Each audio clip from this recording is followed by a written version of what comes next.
Hi everyone, just wanted to come on to talk about the explosive conversation row that took place between Trump, JD Vance, and Zelensky in the Oval Office of the White House today.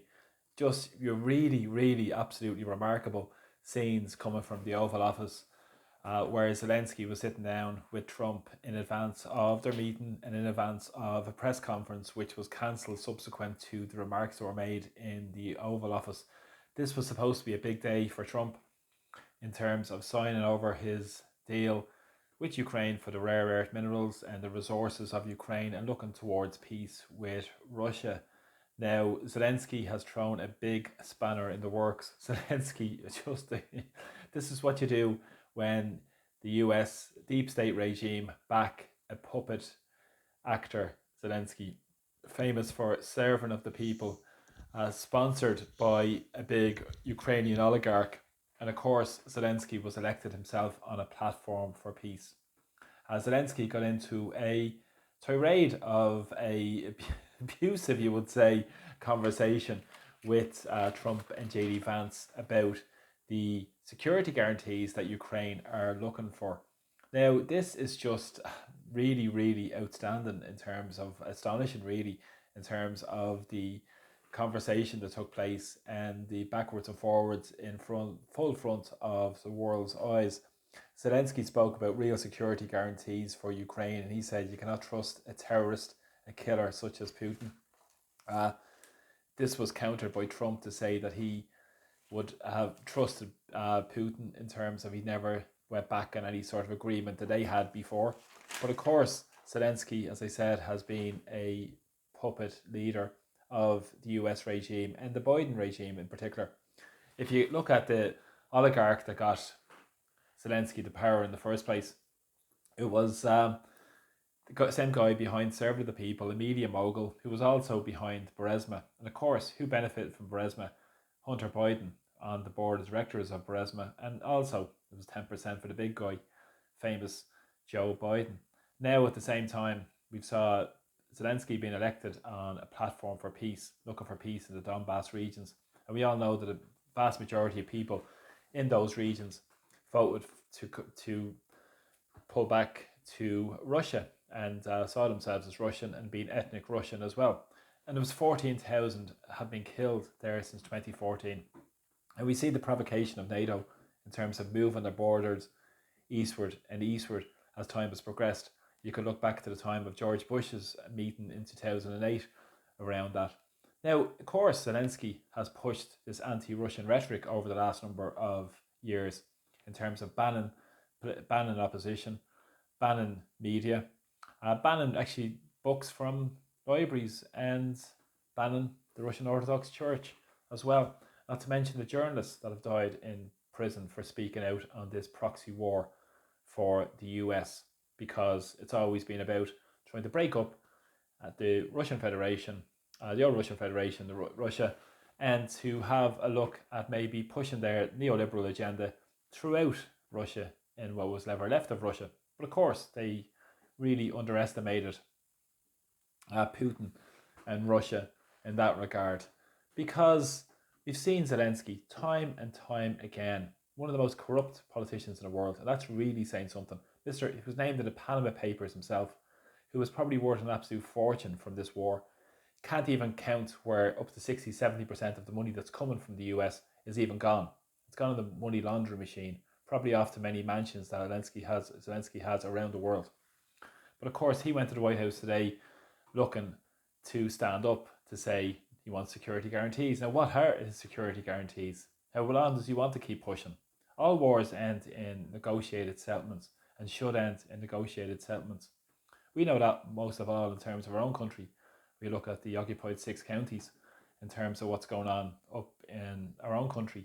And that's very important to note, because we see in Ireland that we should be standing up for. And it's an Ireland of the 32 counties, I believe, like so many other people in our society, and an Ireland that puts the needs of people first, not an Ireland that's subjected to a federalist European Union, supranational institutions such as European Commission with people like van der Leyen at the helm. And also, we've seen over the last few days a lot of European leaders go to meet Trump. Macron Himself went to Trump. Starmer went and met Trump again, came back with his tail between his legs to a massive extent. But this confrontation was just remarkable. This is what happens when you put a completely out of control, deluded puppet politician, and he's been pumped up by the US deep state regime for years and years and years.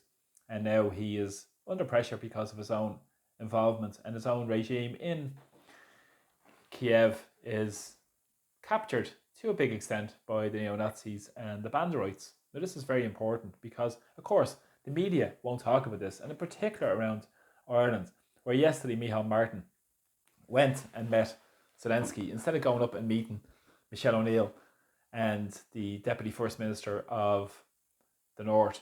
He decided to hightail it down like a jilted lover at the Munich Security Conference and sign over another €50 million of Irish money to Ukraine. The truth is coming out bit by bit with what's going on. Anybody should be standing up for peace, should be standing up for a negotiated settlement. But this lunatic will put us on the verge of World War III. And unfortunately, we have European leaders who will probably double down behind Zelensky and probably get people behind Zelensky because they're pushing this liberal agenda, which is actually anything but, because what it is a real restraint on freedom of speech, restraint on people speaking their mind, restraint on having our basic rights, and a move towards an authoritarian system across Europe. And of course, the centralisation of those powers, we see so many people in society making a lot of money out of that. The big corporations, which the same as Trump himself supports his own oligarchs. But at this stage, if you're looking up for peace, that's all you want. Stop the bullets stopping, stop bombs dropping on people, stop the drone attacks. And that's what needs to be done. It needs to stop peace. And this, as I said, goes back to the time of 2014, where the guns and bombs were turned on ethnic Russians in eastern part of Ukraine, which identifies as being Russian in the Donbass region with the ethnic Russians, as I said. But of course, we need to get the truth out to what's really going on. And the Irish leaders, again, like Micheál Martin, will double down on this. Get the truth out. Speak up against those commentators in the media who are going to spell all kinds of absolute nonsense around what's gone on in the White House. But again, he's pushing this agenda, supported by the European warmongers, such as van der Leyen. But of course, we're subservient now to the United States because of the LNG and trade deals, instead of the cheaper Russian gas, which was reliable and very affordable. And even today in Ireland, we've seen already talks of these energy companies putting their prices up come April. Wait and see. More and more we're paying for this. The industrialisation of Europe is nearly complete. They've 16 rounds of sanctions done. That's imploding the European economy. Now they're going to move towards a war economy and cut down on public services. Wait and see how this develops. It's absolutely crazy times. One of the most astounding things I saw in my time, what happened tonight in the White House. I'd love to hear your thoughts on what went on and how you see it going from here on in as well, because it's very important that people, I believe, stronger than ever, we're united as ordinary working class people and stand up with our voices heard to stop this war, look for peace, and demand it, and use whatever platform you have to speak about that and speak out the truth. And follow me on various platforms. I'm on X, on other platforms as well. And please share my videos far and wide, because we need peace. Wars never, ever, ever serve the interests of ordinary working class people. Zelensky doesn't care about the cannon fodder he's sending to the front lines. Doesn't care about the conscripts he's pulling off the streets, people that are disabled, elderly people, young people being forced to die in a war. Put Zelensky on the front lines today and see how long the wars last. Put Macron on the front lines. Put Micheál Martin on the front lines. Put Simon Harris on the front lines. Put them all on the front lines and see how long it lasts. I'm sure the white flag will be up pretty soon between both to look for peace, rather than ordinary people who are expendable to a lot of their narcissistic, psychopathic urges to drive war and look for power, greed, and to push whatever sick agenda they're pushing on ordinary people, where ordinary people suffer and die because of this. Stand up for real humanity, where people stand up for peace and look for negotiated settlements, look for diplomacy, look for peace, rather than look for more war. And unfortunately in Europe we see an absolute out of control, psychotic leadership such as Ursula von der Leyen and many others who are wedded to it. We have them here in Ireland with Micheál Martin and Simon Harris, rather than stand up for the needs of ordinary people. We see the homeless figures increasing again today.